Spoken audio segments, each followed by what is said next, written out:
El puesto del hombre en el cosmos, por Max Scheler. 1. Presentación. El inesperado fallecimiento de Max Scheler en 1928 produjo un sentimiento en que el estupor se mezclaba con la aflicción. Su pérdida asumía literalmente el carácter de lo irreparable. Una serie magnífica de libros y estudios le habían conquistado una indiscutible posición de primera fila en la filosofía actual. No eran pocos los que veían en él su representante máximo y por excelencia.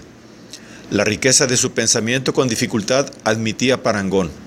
En la filosofía universal no escasean los hombres de las grandes ideas, de las concepciones de vasto alcance. Tampoco son raros los filósofos que ofrecen con prodigalidad pensamientos agudos, brillantes y justos, pero no llegan a definir una postura general y sistemática. El filósofo completo ha de conciliar las ideas ordenadoras y la riqueza de contenido concreto, las síntesis sumas y los más menudos mecanismos conceptuales capaces de aprisionar la pluralidad de la experiencia y conducirla en esencia hacia las últimas síntesis. Scheler poseía la capacidad admirable de sobresalir tanto en la idea general como en los pensamientos menores. El esquema general dibujado por unas cuantas concepciones fundamentales se llenaba en él con profundas intuiciones parciales, con observaciones precisas, con distingos sutiles.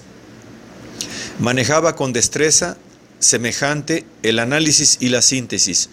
Un finísimo don de comprensión psicológica venía en ayuda de la especulación del filósofo y el erudito aportaba, por su lado, un saber de historia de la filosofía que, apretado en fórmulas concisas de oposiciones e identificaciones atrevidísimas a veces y casi siempre sorprendentes, estimulaba la mente del lector tanto como las tesis originales. Aún a la distancia se adivinaba la intensidad de esta hoguera filosófica, que no llegaba al lector únicamente como un esplendor, sino que parecía traer hasta él el calor y aún las crepitaciones del fuego en que el filósofo se consumía. Sabido es que Scheler se adhirió a los principios de Husserl y figuró en las filas de la fenomenología, el movimiento iniciado por Husserl, que heredó la hegemonía filosófica retenida hasta su advenimiento por las direcciones neokantianas, especialmente la de Marburgo. Pero pocos filósofos entre sí más distintos que Husserl y Scheler. Husserl era ante todo un lógico, una mente formada en la meditación matemática. Scheler prefería cuanto atañe más de cerca al hombre y se preocupaba principalmente de los problemas del espíritu y de los valores. Husserl publicaba relativamente poco. Le agradaba conservar inéditos sus manuscritos, únicamente accesibles al círculo de los iniciados. Scheler prodigaba libros y ensayos, en un ritmo que cuenta entre los más acelerados de la productividad filosófica de la época. Las coincidencias fundamentales entre Husserl y Scheler constan en el Manifiesto Fenomenológico de 1913, antepuesto al primer volumen del Anuario de Filosofía y de Indagación Fenomenológica. Había que retroceder hasta las fuentes vivas de la intuición, hasta las esencias dadas intuitivamente y a priori, para esclarecer los conceptos y poner los problemas sobre sólidos basamentos. Luego se vio que ni la captación esencial ni las esencias mismas eran cosas idénticas para Husserl y Scheler. Para Scheler, el volverse hacia las esencias tiene un sentido y un alcance metafísicos, ajenos de todo punto al pensamiento del fundador de la fenomenología.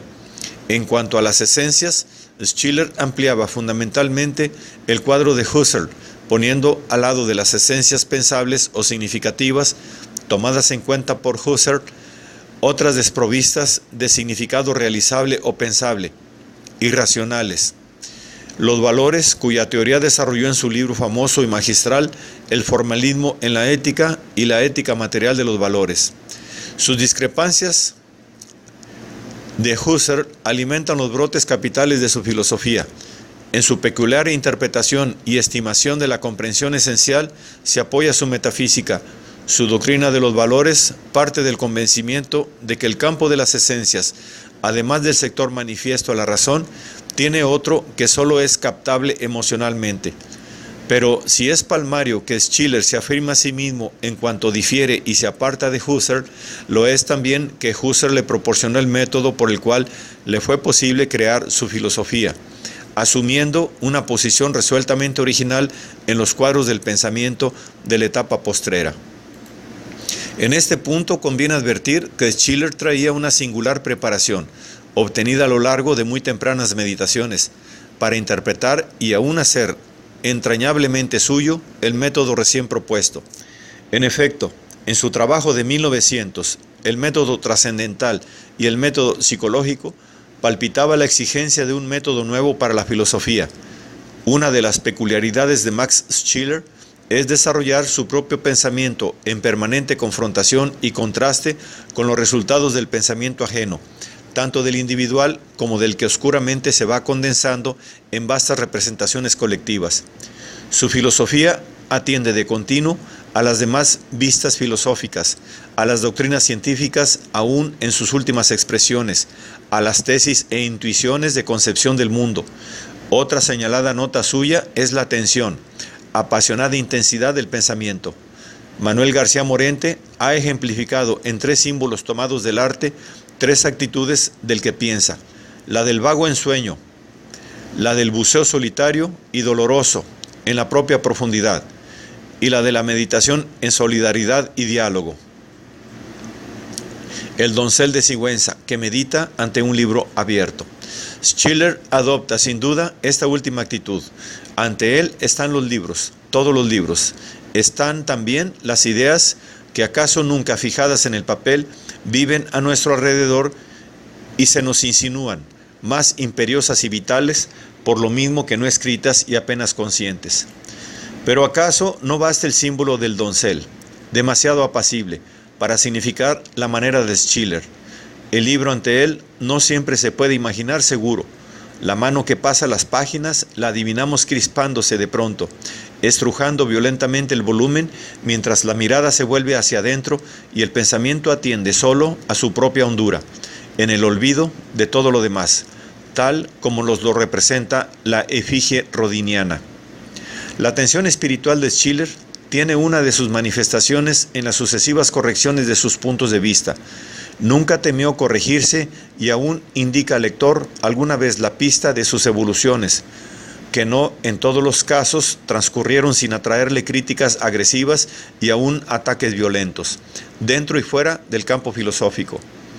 En su libro se suele reflejar tal tensión, de modo diverso, y aún quien lo lee en traducciones percibe un eco de ella, bien en la apasionada elocuencia de ciertos pasajes de El puesto del hombre en el cosmos y de El saber y la cultura, bien en el paso rápido de la sociología del saber, donde las ideas se suceden como empujándose y hasta superponiéndose, obligando al lector a distinguir y separar por su cuenta lo que se le va ofreciendo en serie apretadísima y seguida. Pero acaso la más evidente muestra de lo intenso de su actividad intelectual está en la reelaboración y ampliación a que con frecuencia sometía sus libros, en su planeo de obras nuevas, en la referencia habitual a los escritos en preparación. La obra producida no quedaba definitivamente atrás, sino que seguía en el taller, se rehacía en la mente del autor. La obra futura se prefiguraba y hacía presente en la obra actual, y en cada uno de sus momentos el pensador parecía vivir todo su pensamiento, el logrado, el actual y el previsto, en una sorprendente dinámica creadora. Max Schiller nació en Múnich en 1875. Recorrió los grados inferiores de la docencia universitaria en Jena y Múnich, y tras largo alejamiento de la cátedra, ocupó la de titular en Colonia, 1919. Influido primeramente por Eucken, se adhirió después, como ya se ha dicho, a la fenomenología, figurando como uno de los colaboradores iniciales del anuario editado por Husserl a partir de 1913. La muerte en Frankfurt, a poco de iniciar sus enseñanzas en aquella universidad, le sobrevino a consecuencia de una falla cardíaca y vino a rubricar así coherentemente una vida dedicada en su parte esencial a desentrañar las posibilidades encerradas en las referencias pascalianas de aún ordre du cœur a una logique du cœur. Su obra principal, El formalismo en la ética y la ética material de los colores, 1913-1916, aparecida en primera edición en el anuario de Husserl, documenta desde el título una de las características del procedimiento de Schiller, la manera dialogal de su pensamiento. No se limita a exponer y fundamentar una ética material, esto es, de los contenidos éticos, no de las meras formas éticas, sino que desarrolla sus ideas llevando de frente una crítica al formalismo ético de Kant, pero tanto como contra el formalismo kantiano, contra el empirismo ético, contra todo relativismo y psicologismo. Aunque lo ético es el tema central del libro, este motivo anida y se ensambla en una vasta y profunda doctrina general de los valores, cuyos antecedentes son conocidos hasta Lotze y Brentano, pero cuyo designio y desarrollo son inalienable propiedad de Schiller. Indudablemente estamos aquí ante uno de los libros más poderosos y originales de la filosofía actual, un libro que podría llamarse definitivo. Si lo definitivo tuviera su patria en la filosofía, cuya consigna y destino son adelantar sin reposo. Prescindiendo de sus escritos no traducidos que él mismo agrupa alrededor del formalismo en la ética, conviene aproximar a este libro otros dos, El resentimiento en la mora y Esencia y formas de la simpatía.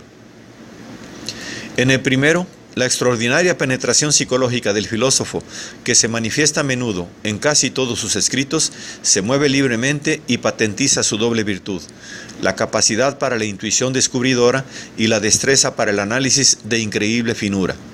Sobre este tema del don psicológico de Schiller, hay que destacar que, no admitiendo acaso comparación sino con las facultades de Nietzsche y Klages, aparecen en Schiller sin el vicio correspondiente, es decir, sin la general postura psicologista característica de aquellos.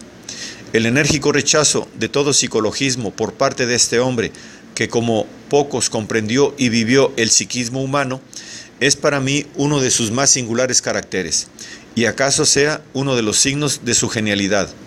En cuanto a esencia y formas de la simpatía, reúne tres grupos de problemas: los de la simpatía o participación afectiva, los del amor y odio, sentimientos que para Schiller son independientes de aquellos otros, y las cuestiones atinentes a la percepción del yo ajeno, a las que da una solución tan personal como atrevida.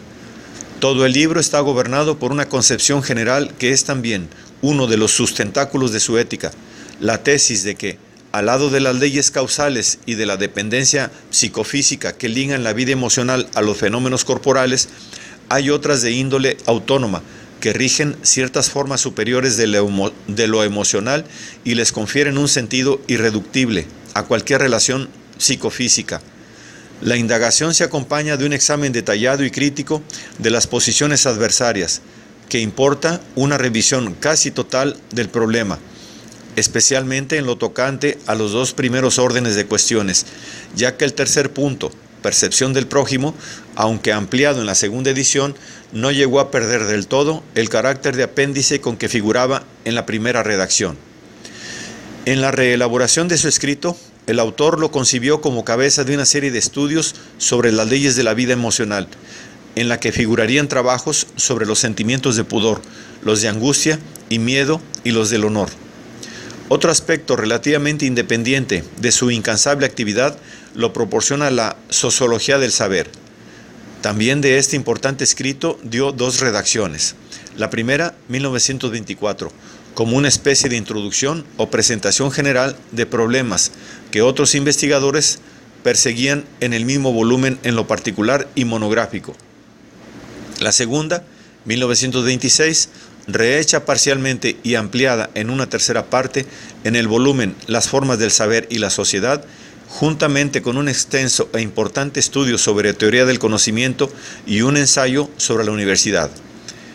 Así como los problemas del valor ético, según hemos visto, están presentados en el formalismo en la ética dentro del marco de una teoría general de los valores, los problemas de la sociología del saber van precedidos del esbozo total de una sociología, para separar en ella el especial dominio de la sociología de la cultura, en la cual, a su vez, como porción principal, está la sociología del saber, en opinión de nuestro autor. Por lo que toca a la sociología en su conjunto, distingue Schiller en ella dos sectores, la sociología real y la de la cultura.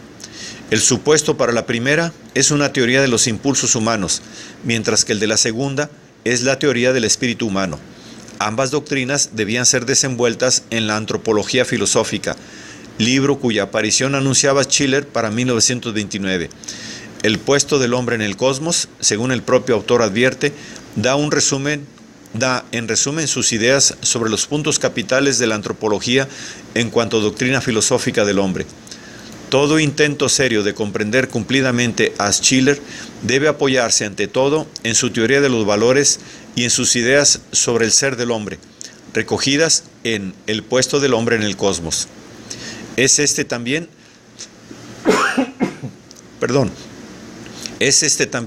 un libro dialógico, en el que el pensamiento del autor marcha en grandes tramos apareado al pensamiento ajeno en referencia explícita o en alusión más o menos transparente para rebatirlo, para asentir a él más o menos parcialmente, para subrayar una estima o una censura.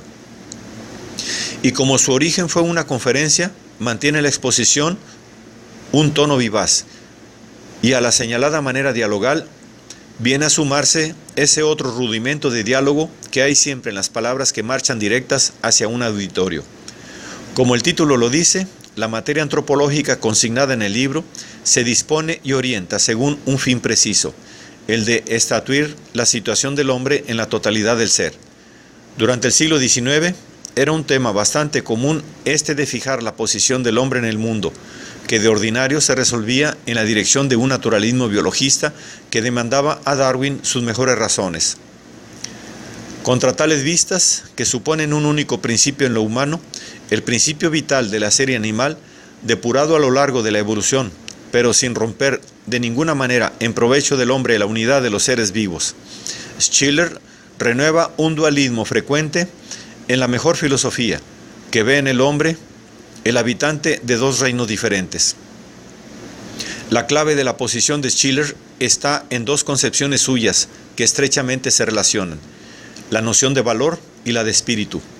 Los valores constituyen un orden de instancias objetivas y absolutas, de momentos definidos por una validez y prestigio ajenos a cualquier condicionalidad, a cualquier relatividad y contingencia.